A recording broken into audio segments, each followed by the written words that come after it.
ગીર સોમનાથ જિલ્લાના વેરાવળમાં સમસ્ત પટણી સમાજે આધુનિક યુગમાં લગ્નમાં થતા બિનજરૂરી ખર્ચ અને કુરિવાજોને રોકવાના ઉદ્દેશ્યથી દ્વિતીય સમૂહ લગ્નનું આયોજન કર્યું.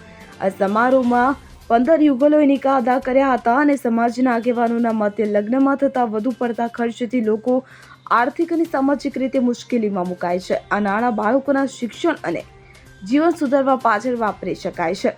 આ સમૂહ લગ્નમાં દરેક દુલ્હનને આધુનિક ફર્નિચર સહિત 35 થી વધુ ઘર વપરાશની વસ્તુઓ 2.5 લાખથી વધુનું કરિયાવર આપવામાં આવ્યું હતું. પટણી સમાજના પ્રમુખ અને મુસ્લિમ સેવા સમાજના પટેલ અફઝલ સાહેબે લોકોને લગ્નમાં બિનજરૂરી ખર્ચ અને કુરિવાજો બંધ કરવા અપીલ કરી. તેમણે આ બચત પરિવારના કલ્યાણ માટે વાપરવાની સલાહ આપી હતી.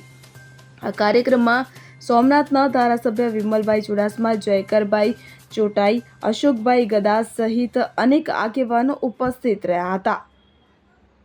પટણી સમાજના ઉપપ્રમુખ ગુલામ ખાન, હાજી અયુબ મોન્ટી, મુસ્તાકભાઈ અજમેરી અને યાસીનભાઈ ચૌહાણે કાર્યક્રમને સફળ બનાવવા ભારે જહેમત ઉઠાવી હતી.